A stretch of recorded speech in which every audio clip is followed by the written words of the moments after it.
ডানে যখন আমি যাই মনে করি বাম দিক থেকে আবার আক্রমণ আসবে, এই জন্য আমি আবু বকর আবার বাম দিকে চলে যাই। বাম দিকে যাওয়ার পর আবার মনে করি সামনের দিকে কোন কাফের যদি আল্লাহর নবীকে আঘাত করে, আমার আবু বকরের শরীর থাকতে আল্লাহর নবীর গায়ে কোন আক্রমণ হবে, আমি আবু বকর সেটা সহ্য করতে পারি না। এই জন্য আমি আবু বকর আবার সামনের দিকে যাই। সামনের দিকে যখন যাই আমি আবু বকরের মনে হয় পিছন থেকে কে জানি আল্লাহর হাবিবকে যদি আক্রমণ করে, এই জন্য আমি আবার পিছনে চলে আসি। ইয়া রাসূলুল্লাহ, আমি আবু বকর এই জন্য একবার সামনে যাই পিছনে আসি, একবার ডানে যাই একবার বামে যাই। এই জন্য কত পরিমাণে আল্লাহর রাসূলকে ভালোবাসতে কাজ করে। কি নমুনা আবু বকর দিয়েছে, কি পরীক্ষা আবু বকর দিয়েছে, যে পরীক্ষার কারণে বলছে সমস্ত উম্মতের আমল যদি এক পাল্লায় রাখা হয়, সমস্ত উম্মতের আমল যদি এক পাল্লায় রাখা হয়, আর আমার আবু বকরের আমল যদি এক পাল্লায় রাখা হয়, তাহলে আমার আবু বকরের আমল বেশি হবে।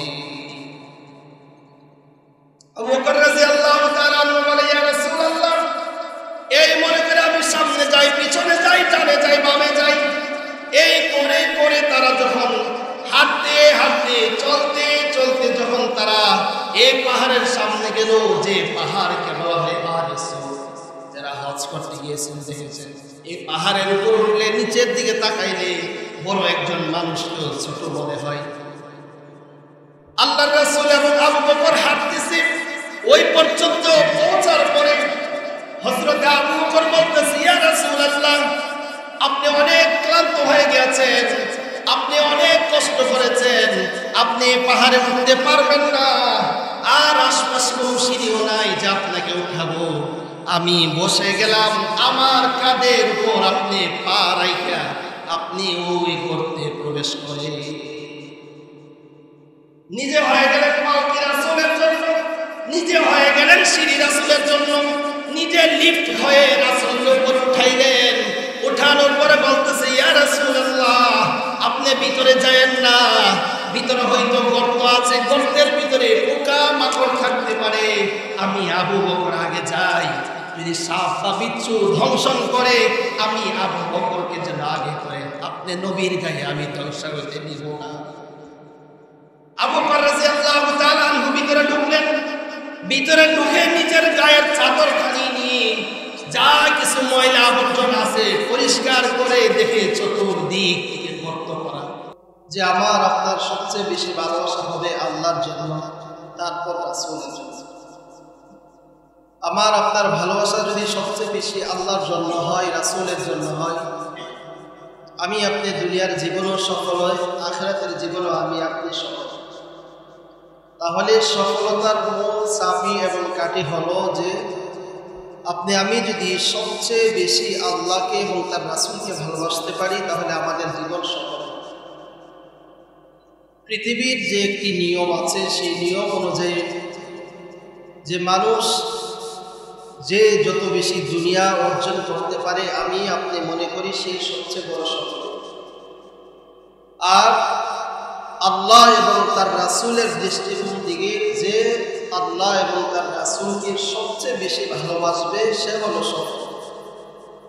আর দুনিয়ার জীবনের সিস্টেম হলো আপনার ইনকাম বেশি, আপনার টাকা পয়সা বেশি, আপনার ক্ষমতা বেশি, সব কিছু যদি বেশি হয় তাহলে মানুষ মনে করে যে ছেলেটা সফল।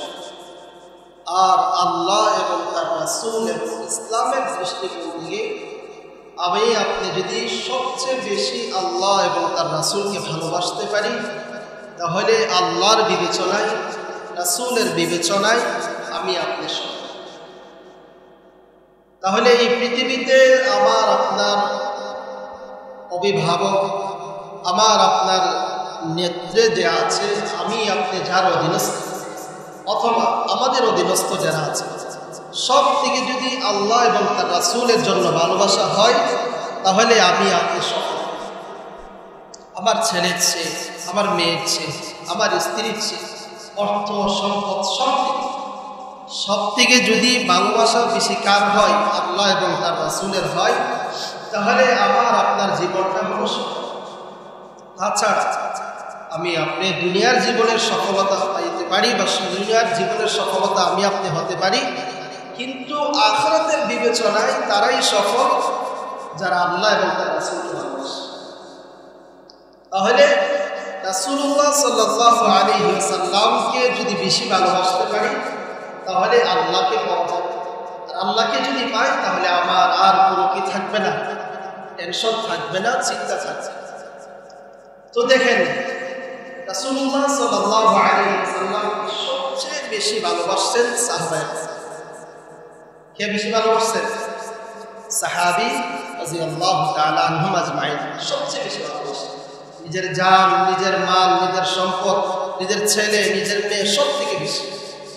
এজন্যই আল্লাহ বলছে যে সাহাবী তাদের প্রতি আমি সন্তুষ্ট, সাহাবীরাও আমি আল্লাহর প্রতি সন্তুষ্ট।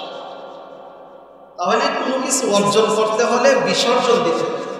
আপনার পৃথিবীর সিস্টেমে আপনি কোনো কিছুর ক্ষেত্রে যদি সফলতা অর্জন করতে চান আপনাকে অনেক মেহনত করতে হবে, মেহনতের পর মেহনত করতে হবে। দিন নাই রাত নাই, রাত দিন 24 ঘন্টার ভিতরে আপনাকে পরিশ্রম করে আপনার যে কোনো বিষয়ে আপনি কি করতে পারবেন, সফলতা অর্জন করতে পারবেন। ঠিক ততভাবে সাহাবী যারা ছিল তারা এমনিই যে সফল হয়ে গেছে, এমনিই যে জান্নাতের সুসংবাদ পাইছে, বিষয়টা এমন তারা আপনি আমি যেরকম দুনিয়াতে পরিশ্রম করি, দুনিয়াতে আমি আপনি যেরকম 24 ঘন্টার ভিতরে চেষ্টা করি 24 ঘন্টাই রাত দিন মিলে পরিশ্রম করে কিভাবে আমি কি করব, সফলতা অর্জন করব। সাহাবীদের একটি উদ্দেশ্য ছিল যে তারাও দেখত যে কিভাবে আল্লাহ এবং তার রাসূলকে রাজি করা যায়, খুশি করা যায়। তাদের একটাই ফিকির থাকে যে আল্লাহ এবং রাসূল কিভাবে খুশি হবে, আর ভিন্ন কোনো নিজের চলাফেরা, নিজের খাবার দাবার, ছেলে সন্তান স্ত্রী, কারো দিকে তাদের এতটা দৃষ্টি ছিল না, এতটা নজর ছিল না যতটা নজর ছিল আল্লাহর দিকে, যতটা নজর ছিল রাসূলুল্লাহ সাল্লাল্লাহু আলাইহি ওয়াসাল্লাম। এর ভিতরে সবচেয়ে বড় যে সাহাবী, উম্মতের ভিতরে সবচেয়ে শ্রেষ্ঠ, তিনি হলেন হযরত আবু বকর সিদ্দিক রাদিয়াল্লাহু তাআলা। উম্মতের ভিতরে সবচেয়ে যার আমল বেশি, সবচেয়ে দামি জিনিস। কারণ আল্লাহ রাসূল সাল্লাল্লাহু আলাইহি ওয়াসাল্লাম সবসময় কথা বলতেন যে আমার উম্মতের ভিতরে আবু বকর আছে। কি বলতেন? যে আমার উম্মতের ভিতরে কি আছে? আবু বকর আছে। কারণ যে যাকে বেশি ভালোবাসে পৃথিবী সৃষ্টি, যেরকম স্ত্রী তার স্বামীকে ভালোবাসে, স্বামী তার স্ত্রীকে ভালোবাসে, ঠিক হযরত আবু বকর রাদিয়াল্লাহু তাআলা আনহু 24 ঘন্টার ভিতরে ওনার ধ্যান খেয়াল ছিল যে আল্লাহ এবং তার রাসূলকে খুশি করা, আর কিছু না। কিভাবে আমি আল্লাহকে খুশি করব, কিভাবে রাসূলকে খুশি করব, একটাই চিন্তা চালাচ্ছে। তাহলে আমাদের উম্মতের ভিতরে সবচেয়ে বড় সাহাবীকে আবু বকর রাদিয়াল্লাহু তাআলা। কারণ আমি আপনি বারবারই কথা বলি যে দুনিয়ার যা কিছু আপনি করতে চান, সফলতা যদি পেতে চান, কষ্ট করতে হবে। এই কষ্টটা হযরত আবু বকর রাদিয়াল্লাহু তাআলা করেছেন। এই কষ্ট করার কারণে আবু বকরের অবস্থা এরকম হলো, কেমন যেন সে রাসূলুল্লাহ সাল্লাল্লাহু আলাইহি সাল্লাম দুনিয়াতে যেখানে পা ফেলছে হযরত আবু বকর রাদিয়াল্লাহু তাআলা পা ফেলছে। রাসূল সাল্লাল্লাহু আলাইহি সাল্লাম যেভাবে চলছে হযরত আবু বকর সেভাবে চলছে। তাহলে এতটাই চেষ্টা তিনি করছেন, এতটাই চেষ্টা করছেন যে কোনোদিন যেন আমার কোনো কাজে আল্লাহ এবং রাসূল অসন্তুষ্ট না হয়। সবসময় ওনার খেয়াল দেওয়া একটাই ছিল যে আল্লাহ এবং তার রাসূল যেন আমার প্রতি অসন্তুষ্ট না হয়। সাহাবীদের ভিতরে সবচেয়ে বড় সাহাবী হযরত আবু বকর রাদিয়াল্লাহু তাআলা আনহু সাধারণ কোন সাহাবী নয়। ইসলামের ভিতরে সর্বপ্রথম যিনি মুসলমান হয়েছেন হযরত আবু বকর রাদিয়াল্লাহু তাআলা। এনার বাবা ছিলেন আবু কুহাফা, ওনার মার নাম ছিল উম্মে খাইর, কল্যাণের মা ছিল আবু বকর রাদিয়াল্লাহু তাআলা আনহু রাসূলের বয়সের কাছাকাছি ছিলেন। রাসূলের জন্মের 2 বৎসর অথবা 2.5 বৎসর পর আবু বকর সিদ্দিক রাদিয়াল্লাহু তাআলা আনহু পৃথিবীতে আসছেন। আবু বকর রাসূলকে কতটুকু ভালোবাসতেন, কি পরিমাণ ভালোবাসতেন, এত অধিক পরিমাণ ভালোবাসার কারণে আল্লাহ আবু বকরের প্রতি রাজি হয়ে গেছেন, আর রাসূল আবু বকরের প্রতি রাজি হয়ে গেছেন। এত পরিমাণে ভালোবাসতেন, নিজের জান মাল সব কিছু থেকে আল্লাহ এবং তার রাসূলকে ভালোবাসতেন। আবু বকর রাদিয়াল্লাহু তাআলা আনহু যখন এই রাসূল বলছেন, হে ভাই আবু বকর, আমার কাছে তো এরকম এরকম বিষয় উঠে আসে, আবু বকর কোনো নির্ঘাত কোনো দ্বিধা করে নাই, সাথে সাথে বলছে, সাদাক্তা, আপনি সত্য কথা বলছেন, কারণ আপনার চলাফেরা, আপনার চেহারা চাহনিতে মনে হয় আপনি একজন পয়গম্বর। তাছাড়া যত সাহাবী আছেন, হযরত ওমর, হযরত আলী, হযরত উসমান রাদিয়াল্লাহু তাআলা আনহু সহ যত সাহাবী আছে সবার কাছে দ্বীনের দাওয়াত নিয়ে গেছে। দ্বীনের দাওয়াত পৌঁছার পরে কেউ কালিমা পড়ছে, কেউ পড়ে নাই এরকম, কিন্তু একমাত্র সাহাবী হযরত আবু বকর, যার কাছে রাসূল কথা বলতে দেরি হয়েছে, বিশ্বাস করতে দেরি হয় না। এই আবু বকর সাধারণ কোন সাহাবী নয়। এই আবু বকরের আমল এত পরিমাণে ছিল, আল্লাহর হাবিব সাল্লাল্লাহু আলাইহি ওয়াসাল্লাম বলেন, আমার সমস্ত উম্মতের আমল যদি এক পাল্লায় রাখা হয়, আর হযরতে আবু বকরের আমল যদি এক পাল্লায় রাখা হয়, হযরতে আবু বকরের আমলনামা সমস্ত উম্মতের চেয়ে বেশি হবে। কারণ কি? কারণ হলো রাসূল সাল্লাল্লাহু আলাইহি ওয়াসাল্লাম যখন মক্কাতে নির্যাতনের স্টিমুলার উপর দিয়ে চলছিলেন, যেখানে যাই শুধু কাফের মুশরিকরা রাসূলকে প্রহার করে, তুচ্ছ তাচ্ছিল্য করে, অবজ্ঞা করে, রাসূল যখন এক পর্যায়ে অতিষ্ঠ হয়ে গেলেন, রাসূল সাল্লাল্লাহু আলাইহি ওয়াসাল্লাম মক্কা ছেড়ে তিনি মদিনায় চলে যাবেন। এত নির্যাতন আর এত প্রাসাদ হৃদয়ের মানুষ, মক্কার মানুষ রাসূলকে তারা যেখানে সেখানে কষ্ট দেওয়া শুরু করেছে। রাসূল কষ্টে তো পরিমাণ কষ্টিত হয়েছেন, খালি আল্লাহর দিকে তাকায় তাকে আল্লাহ কবে বলবে যে রাসূল আর কষ্ট করতে হবে না, আপনি মক্কা ছেড়ে মদিনায় চলে যাবে, অপেক্ষায় থাকবেন। রাসূল সাল্লাল্লাহু আলাইহি ওয়াসাল্লাম বলে, আবু বকর, আমি মক্কা ছেড়ে অচিরে মদিনায় চলে যাব, আর আমি মদিনা যাওয়ার ক্ষেত্রে তুমি আবু বকর হবে আমার সফর সঙ্গী, তুমি আবু বকরকে নিয়ে আমি সফর করব। হযরত আবু বকর যেদিন থেকে রাসূল সে কথা বলছে, কি পরিমাণ রাসূলকে ভালোবাসে, আপনি আমার ভালোবাসা কি, আবু বকর কিভাবে রাসূলকে ভালোবাসে। যেদিন আল্লাহর হাবিব বলছে, আবু বকর এই মক্কা নগরী ছেড়ে আমি মদিনায় চলে যাব, সেদিন থেকে নিয়ে আবু বকর একদিনও রাত্রে বিছানায় ঘুমায় নাই, ঘরের দরজার সামনে দাঁড়িয়ে দাঁড়িয়ে আবু বকর ঘুমাইছে। আপনি একটু চিন্তা করেন, আপনার বাবা যদি ছেলেকে বলে যে আমাকে যে কোনো মুহূর্তে হসপিটালে নিয়ে যেতে হবে, কিন্তু আপনি ছেলে হিসাবে এতটা আপনার বাবাকে ভালোবাসেন না যতটা আবু বকর রাসূলকে ভালোবাসেন। আপনি বলেন যে আমাকে ডাক দিয়ে তারপর উঠবো, কিন্তু আবু বকর যেদিন রাসূল বলছে আবু বকর তোমাকে নিয়ে আমি সফর করব, হিজরত করব, সেদিন থেকে নিয়ে ইতিহাসের কিতাবে, সিরাতের কিতাবে আসছে একদিন দুই দিন নয়, 6 মাস পর্যন্ত 6 মাস পর্যন্ত আবু বকর নিজের পিঠকে বিছানায় দেয় নাই, দরজার সামনে হেলান দিয়ে আবু বকর এইভাবে ঘুমায় আছে।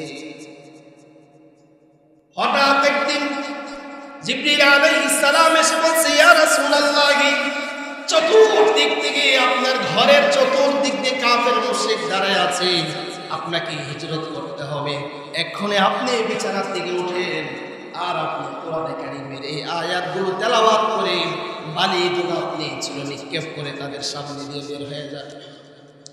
এমনি রাসূল সাল্লাল্লাহু আলাইহি ওয়াসাল্লাম বললেন, আলী তুমি আমার বিছানায় শোও, তুমি আমার বিছানায় শুয়ে থাকো, আমি এখন হিজরত করব। আলী রাদিয়াল্লাহু তাআলা আনহু রাসূলের বিছানায় তিনি শুয়ে পড়লেন। রাসূল সাল্লাল্লাহু আলাইহি ওয়াসাল্লাম ঘর থেকে বের হয়ে এক মুষ্টি বালি সূরা ইয়াসিনের কিছু আয়াত তেলাওয়াত করে নিক্ষেপ করেছে। কাফেরদের চোখের সামনে দিয়া রাসূল সাল্লাল্লাহু আলাইহি ওয়াসাল্লাম বের হয়ে আবু বকরের বাড়িতে গেলেন। আবু বকরের বাড়িতে গিয়ে এক ডাক দিয়েছে আবু বকর। এক সেকেন্ড দেরি হয় নাই, সাথে সাথে বলছে লাব্বাইকা ইয়া রাসূলুল্লাহ। রাসূল আশ্চর্যান্বিত হয়ে গেলেন, আবু বকর এত গভীর রজনী আমাকে না জিবরাইল উঠিয়ে দিয়েছে, আমাকে জিবরাইল আলাইহিস সালাম উঠায় দিয়েছে, তোমাকে কে উঠালো? ইয়া রাসূলুল্লাহ, আপনি হলেন আখির নবী, আপনি হলেন বিশ্ব নবী, আপনি হলেন সাইয়্যিদুল আম্বিয়া, আপনি আমার জান মাল সব কিছুর থেকে আপনাকে বেশি ভালোবাসি। যেদিন আপনি বলছিলেন যে আবু বকর মক্কা ছেড়ে মদিনায় চলে যাব, সেদিন থেকে আমি আবু বকর এক মিনিটের জন্য বিছানায় শুই না। আবু বকর রাদিয়াল্লাহু তাআলা বের হওয়ার পরে দুজন পথের মধ্যে দিয়ে সফর শুরু করে দিয়েছে। মরুভূমির রাস্তা, অচেনা পথ ধরে মদিনার পথে দুজন চলছে। মুসাফির মানুষ দুজন যেতে যেতে অনেক দূর যাওয়ার পরে আল্লাহর পক্ষ থেকে আবার আদেশ হলো, নবী মুহাম্মদ এবং আবু বকর আপনারা দুইজন মদিনায় আজকে যাইতে পারবেন না। আপনারা এই গারে সাউর নামে একটি দর্গ আছে, যেখানে একটি পাহাড় আছে, যার যে পাহাড়ের নাম হচ্ছে গারে সাউর। এই পাহাড়ে আপনারা অবস্থান করেন। এই পাহাড়ে অবস্থান করে আবার সেখান থেকে আপনারা মদিনার উদ্দেশ্যে বের হবেন। এইদিকে সকাল সন্ধ্যা, সকাল আবার গড়িয়ে আসে, সন্ধ্যা কাছাকাছি চলে আসে, সকাল খুব কাছে, সকাল হয়ে যাবে। এইদিকে হযরত আবু বকর যখন ঘর থেকে বের হইলেন, এত পরিমাণে রাসূলকে ভালোবাসতেন, এত পরিমাণে রাসূলকে ভালোবাসতেন। রাসূল যখন সামনে দিয়ে দুইজন হাইটা যায়, আবু বকর একবার ডানে যায়, আরেকবার বামে যায়, একবার সামনের দিকে যায়, আরেকবার পিছনের দিকে আসে। রাসূল জিজ্ঞাসা করতেছে, আবু বকর এরকম কেন করতেছো? আবু বকর দেখে বলে, ইয়া রাসূলুল্লাহ, আমি যখন ডাইনে যাই মনে হয় কাফেররা আপনাকে ডান থেকে আক্রমণ করবে, এই জন্য ডানে যাই। ডানে যখন আমি যাই মনে করি বাম দিক থেকে আমার আক্রমণ আসবে, এই জন্য আমি আবু বকর আবার বাম দিকে চলে যাই।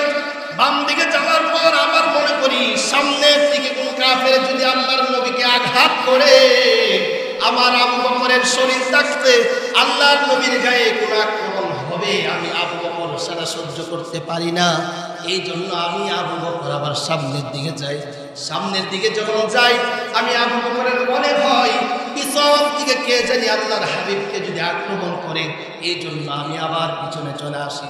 ইয়া রাসূলুল্লাহ, আমি আবু বকর এই জন্য একবার সামনে যাই, পিছনে আসি, একবার ডানে যাই, একবার বামে যাই। এই জন্য কত পরিমাণে আল্লাহর রাসূলকে ভালোবাসলে এই কাজ করতে। কি নমুনা আবু বকর দিয়েছে, কি পরীক্ষা আবু বকর দিয়েছে, যে পরীক্ষার কারণে বলছে সমস্ত উম্মতের আমল যদি এক পাল্লায় রাখা হয়, সমস্ত উম্মতের আমল যদি এক পাল্লায় রাখা হয়, আর আমার আবু বকরের আমল যদি এক পাল্লায় রাখা হয়, তাহলে আমার আবু বকরের আমল বেশি হবে। আবু বকর রাদিয়াল্লাহু তাআলা বলে, ইয়া রাসূলুল্লাহ, এই মনে করে আমি সামনে যাই, পিছনে যাই, ডানে যাই, বামে যাই, এই করে করে তারা যখন হাঁটতে হাঁটতে চলতে চলতে যখন তারা এই পাহাড়ের সামনে গেল, যে পাহাড়কে বলা হয় পাহাড়ে সাউর, যারা হজ করতে গিয়েছেন দেখেছেন, এই পাহাড়ের উপর উঠলে নিচের দিকে তাকাইলে বড় একজন মানুষকে ছোট মনে হয়। আল্লাহর রাসূল এবং আবু বকর হাঁটতেছে, ওই পর্যন্ত পৌঁছার পরে হযরত আবু বকর বলতেছে, ইয়া রাসূলুল্লাহ, আপনি অনেক ক্লান্ত হয়ে গেছেন, আপনি অনেক কষ্ট করেছেন, আপনি পাহাড়ে উঠতে পারবেন না, আর আশপাশ কোনো সিঁড়িও নাই যে আপনাকে উঠাবো।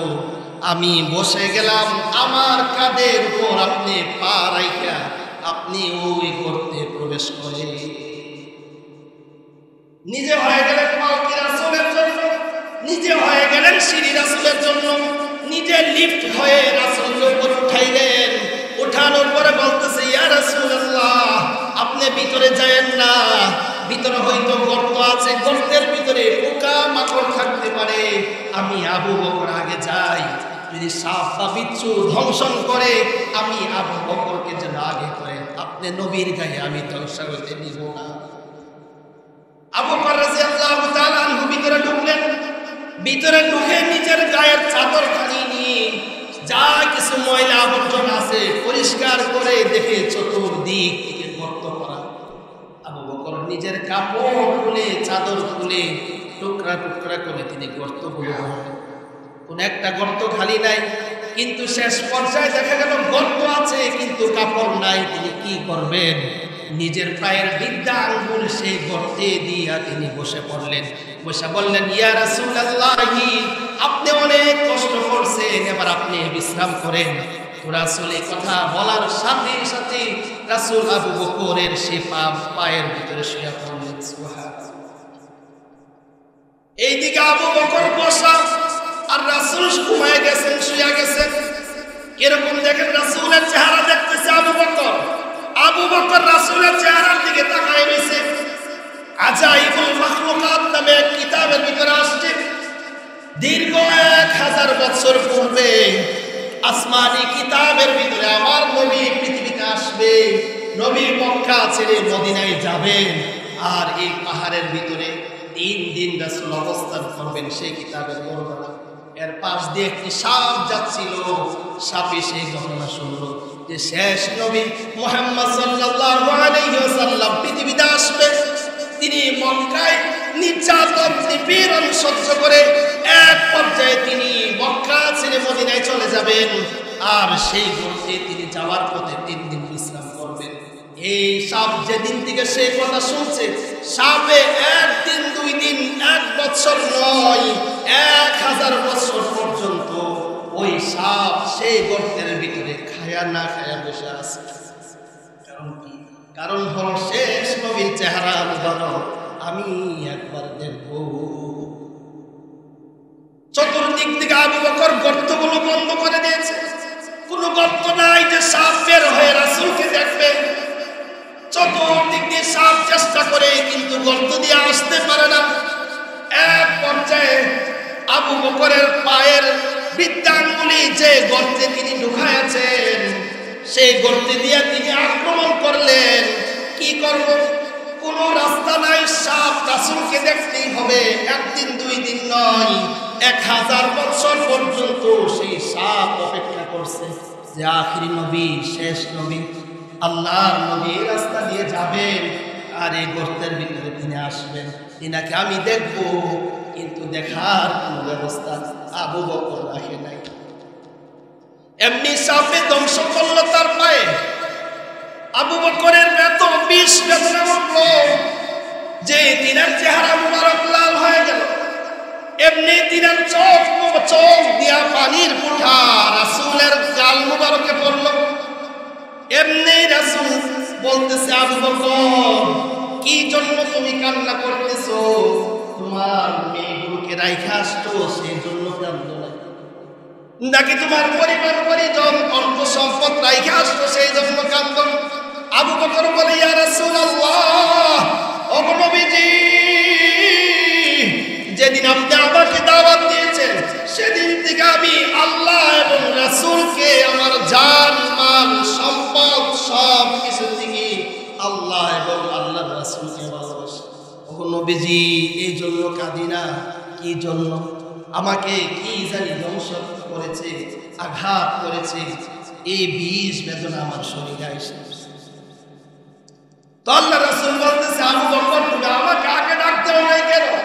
আবু বকর বলতেছে, ইয়া রাসূলুল্লাহ, আমার পায়ে শেষ নবী, আমার পায়ে শ্রেষ্ঠ নবী ঘুমাবে, আর আমি আবু বকর রাসূলকে ডাক দিব, সেটা হতে পারে না। আমার জান যদি 1 বার 2 বার নয়, বারবার কুরবানি হয়ে যায়, কিন্তু আল্লাহর রাসূল শুয়ে থাকবে, আমি আবু বকর ডাক দিব, সে বেয়াদবি আমি আবু বকর করতে পারি। তাহলে আবু বকর পা সরানোর সাথে সাথে আজাইবুল মাখলুকাতে আসতে সাথে সাথে গর্ত থেকে সাপ বের হয়ে আসে রাসূলকে সালাম দিছে, আসসালামু আলাইকুম। জিজ্ঞাসা করতেছে কি, তুমি আমার আবু বকরকে কেন আঘাত করলা, কেন কামড় দিলা? সাথে সাথে সাপের জবান থেকে আওয়াজ আসতেছে, ইয়া রাসূলুল্লাহ, ইয়া হাবিবাল্লাহ, নবী আমার, একদিন দুই দিন নয়, 1000 বছর যাবত আমি এই গর্তে আছি, খাই না খাই, সে গর্ত থেকে আমি বের হই না।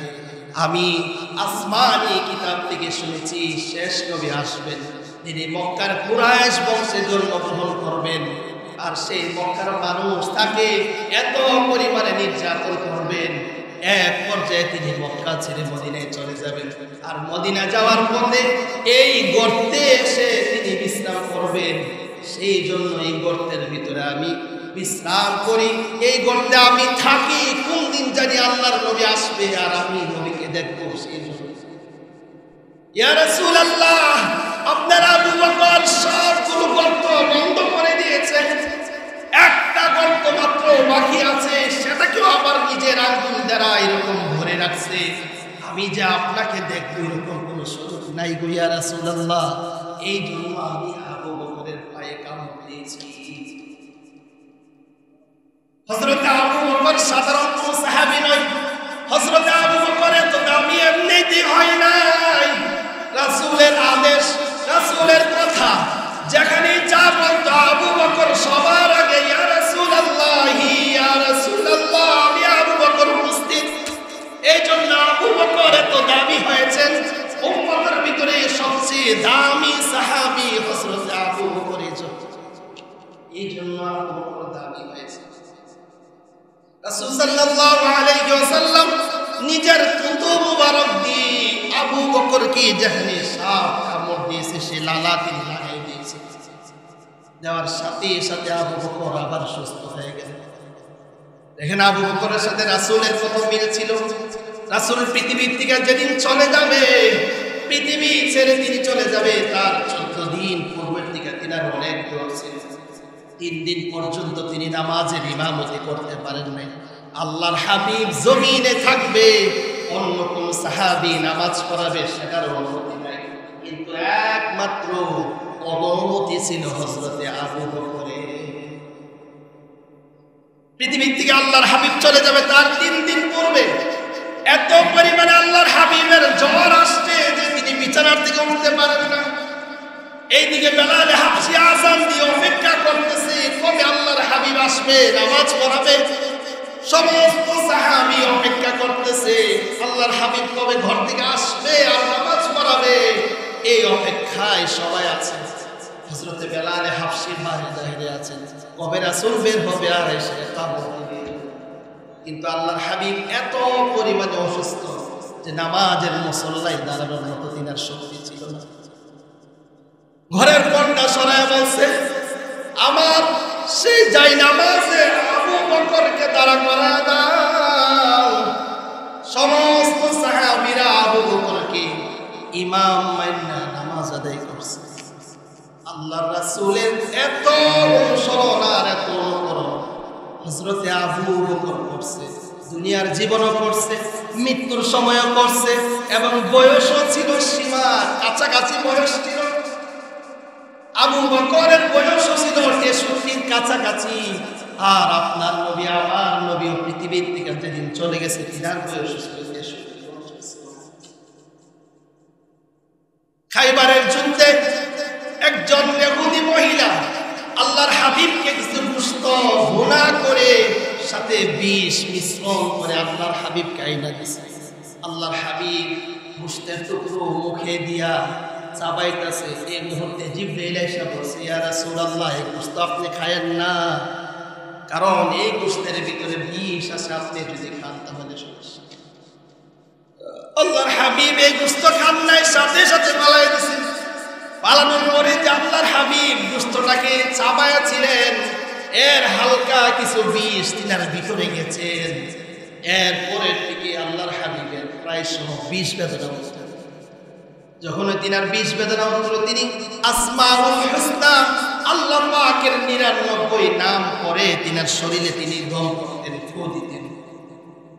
সেম কাহিনী যেদিন আল্লাহর হাবিব পৃথিবী থেকে চলে যাবে তার আগে এত পরিমাণে বিষ বেদনা উঠছে। আর হাদিসের মধ্যে আসছে কোনো মানুষ যদি কোনো বড় ধরনের বেদিনী রোগ নিয়ে মারা যায় সে শাহাদতের মর্যাদা। আল্লাহর হাবিব শহীদ হলেন, পৃথিবী ছেড়ে চলে গেলেন, তিনি শহীদের মর্যাদা নিয়ে গেলেন। এই দিক বিবেচনায় হযরতে আবু বকর রাসূলকে এত পরিমাণে ভালোবাসছেন, তিনাকেও যে ওই যে সাপে দংশন করছিল তারপর থেকে তিনারও মাঝে মাঝে ব্যথা ওঠে। যখনই ব্যথা আসে দৌড়ে আল্লাহর হাবিবের কাছে এসে বলে, ইয়া রাসূলুল্লাহ, আমার শরীরে ব্যথা। তো আল্লাহর হাবিব তিনাকে ফু দিতেন, ঝাড় দিতেন, তিনি অসুস্থ হয়ে যেতেন। তো যেদিন পৃথিবী ছেড়ে আবু বকর চলে যাবে সেদিন ডেকে ডেকে বলতেছে, আয়েশা শুনো, আমার নবী যে বিষ বেদনায় পৃথিবী ছেড়ে চলে গেছে, আমি আবু বকরের মনে হচ্ছে আমি আর পৃথিবীতে বেশি দিন থাকবো না। আমি আবু বকরের এরকম ব্যথা উঠছে, আর এই ব্যথা আল্লাহর হাবিব নাই, কে আমাকে ফু দিবে, কে আমাকে ঝাড়বে, আমি এই ব্যথা বেদনায় মনে হয় পৃথিবী ছেড়ে চলে যাব। ঠিকই আবু বকর ওই সাপের যে কামড় দিছিল, ওই সাপে যে আক্রমণ করছিল তার বিষ বেদনা নিয়ে তিনি ইন্তেকাল করছে। রাসূলকে এত পরিমাণে ভালোবাসতেন, রাসূলের এত পরিমাণে একজন আশিক ছিলেন আবু বকর রাদিয়াল্লাহু তাআলা আনহু। এই জন্য হযরত ওমর সবসময় ডেকে বলতো, আবু বকর, তোমাকে আমি সব কিছু দিয়ে দিব, তুমি একটা কাজ করো, সেটা হলো তুমি যে নবীর সাথে গারে সূরে 3 রাত ছিলে, এই রাতের আমলগুলো আমি ওমরকে দিয়ে দাও, আর আমি ওমরের যা কিছু আছে, যত নেক আমল আছে সবগুলো তুমি আবু বকর নিয়ে যাও। আবু বকর আর ওমরের ভিতরে সবসময় একটা কম্পিটিশন থাকতো, একটা প্রতিযোগিতা থাকতো যে কে কার আগে চলে যাবে। কিন্তু আবু বকরের সাথে তো ওমর পারে না,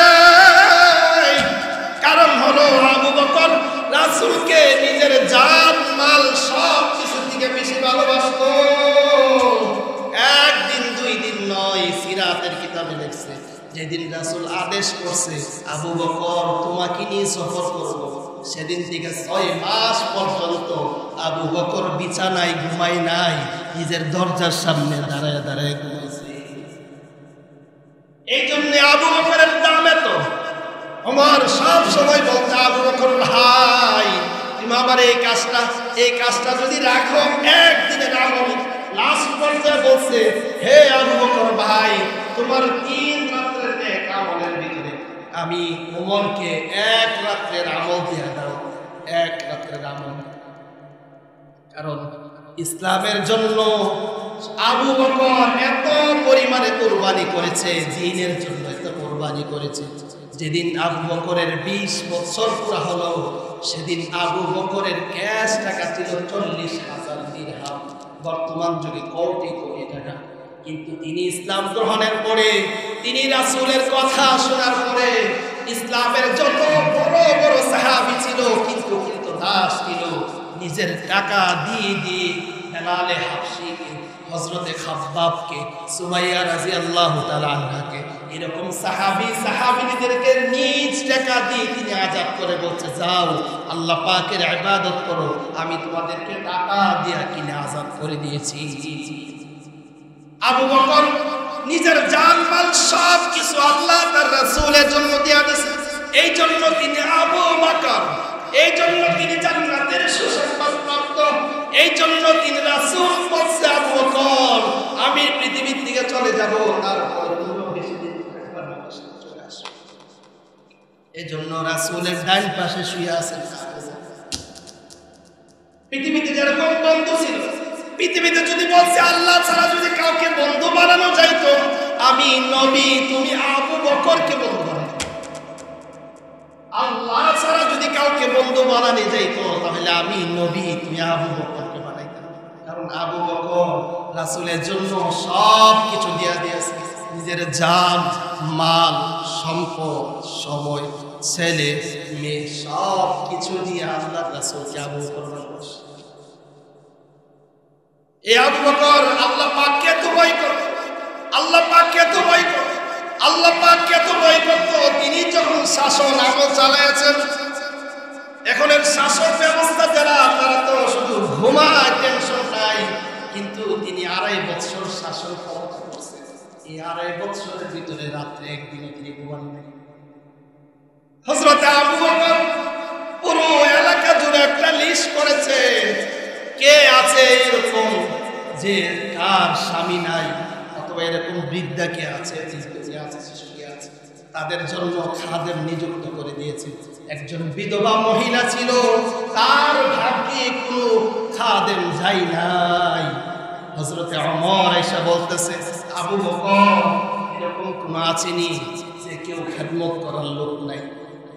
পুরা লিস্ট তাকায় দেখে একজন বিধবা মহিলা বাকি আছে, তার ভাগ্যে কোনো খাদেম নাই।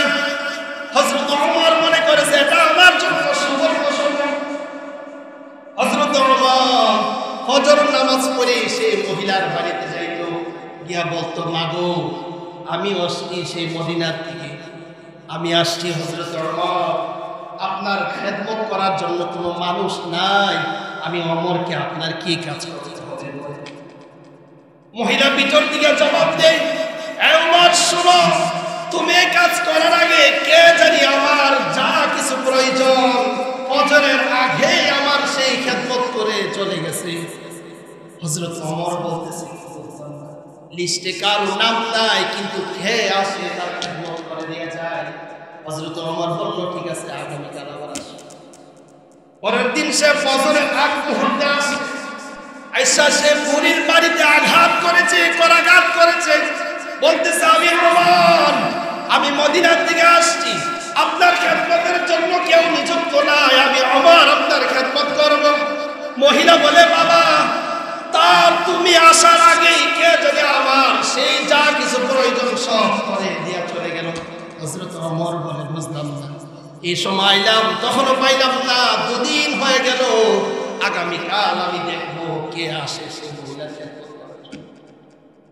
হযরত আবু বকর সেই তাহাজ্জুদের সময় নিজের পা মুবারক, নিজের পায়ে কোনো জুতা নেই, জুতা নাই, খালি পায়ে তিনি রাস্তায় হেঁটে আসতেছেন।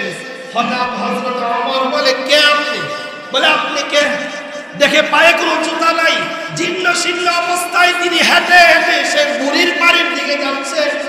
বলতেছে, ভাই আপনি কে? এমনি দেখে, সামনে গিয়া দেখে হযরত আবু বকর। ওমর নিজেকে জড়াইয়া ধরে আবু বকরকে বলতেছে, ভাই আপনি সারাদিন রাষ্ট্রের কাজে ব্যস্ত থাকেন, রাত্রিবেলা একটু ঘুমাইবেন, কিন্তু আপনি রাত্রেও ঘুমান না, আপনি তো অসুস্থ হয়ে যান, আর আপনার পায়ে জুতা নাই কেন?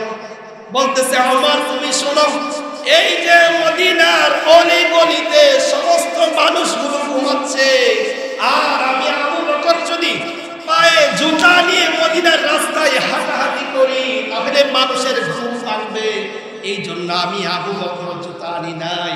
আর আপনি কেন খেদমত করতে যাচ্ছেন? শোনো, হাসরের মাঠে যদি আল্লাহ জিজ্ঞাসা করে, আবু বকর তোমার শাসন আমলে একজন বিধবা মহিলার খেদমত, তোমার শাসন আমলে একজন মহিলা কেন কষ্ট করবো? আর সেদিন যদি আল্লাহ কহ্হার হয়ে যায়, আমি আবু বকরের জিন্দেগীর গুনাহ, আমি আবু বকরের জিন্দেগীর নেক আমল কি কাজে আসবে? এই ভয়ে আমি রাত্রে ঘুমাই না, আমি রাত্রে ঘুরে ঘুরে দেখি কার কি প্রয়োজন। আর এই বিধবা মহিলার খেদমতের জন্য কোনো সাহাবীকে পাই নাই, বিদায় আমি আবু বকর নিজে এসে মহিলার সব কাজ করে দিয়ে যায়। তিনি ছিলেন আবু বকর, তিনি ছিলেন আবু বকর, তিনি ছিলেন রাসূলের সাথে জীবিত অবস্থায় অনেক সাদৃশ্য। আবার মৃত্যুর কারণে তিনারও বয়স ছিলেন 63, আবু বকরের বয়সও ছিল 63। তার মানে সাহাবীদের ভিতরে, উম্মতের ভিতরে সবচেয়ে গর্বিত সাহাবী ছিলেন হযরতে আবু বকর। রাসূল গর্ব করে বলতো যে আমার উম্মতের ভিতরে একজন আবু বকর আছে। তাহলে কেন এত দামি হওয়ার কারণ? মূল কারণ হলো তিনি রাসূলকে জান মাল সব কিছু থেকে বেশি ভালোবাসেন। এই ভালোবাসা কি আপনাদের ভিতরে আসবে? তো হ্যাঁ আপনাদের ভিতরে আসবে, আসতো না ইনশাল্লাহ? জান্নাতে যাবেন তো এমনি, মানে আপনারা মনে করতেছেন আমার উপর সব জান দিস, মাল দিস। সেই হিজরতের পথে কেউ ছিল না, সেই হিজরতের পথে ভয়ঙ্কর অবস্থা ঘোষণা হয়ে গেছে। এই দুইজনের মাথা যাচ্ছে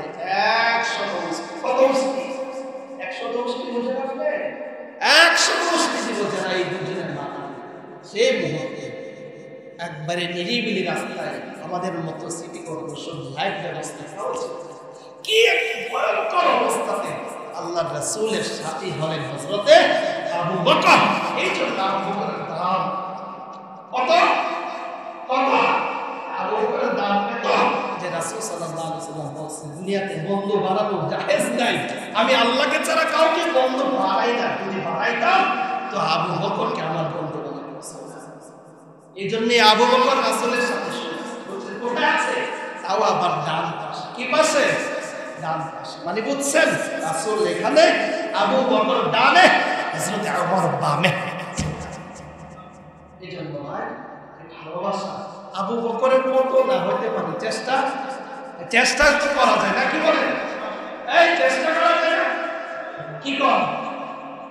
হযরত আবু বকর শেষ যে যুদ্ধে তিনি ছিলেন, এত পরিমাণে তিনি আল্লাহর রাস্তায় দান করছে, লাস্টে ওনার ঘরের যেরকম দেওয়াল ছিল, দেওয়ালগুলো যেরকম বাড়ি দিয়ে দিয়ে তিনি কিছু ঘর, কিছু জব, কিছু কিসমিস এগুলো আর যে আবু বকর এত পরিমাণে ধনী ছিলেন, সিরাতের কিতাবে আসছে 20 বছর যখন তিনি হয়েছে, তিনি পুরা দলে ব্যবসা করেন। আর এই ব্যবসার পুরা প্রফিট, এই ব্যবসার যা কিছু আছে সব কিছু তিনি দ্বীনের জন্য খরচ করছেন, আল্লাহ এবং তার রাসূলের জন্য।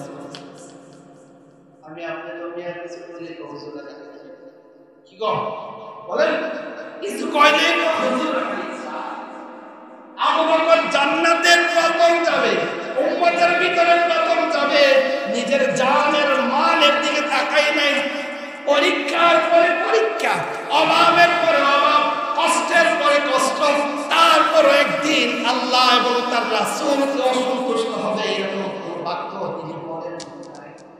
আর আমার আপনার 19 থেকে 20 হয়ে কি কামে।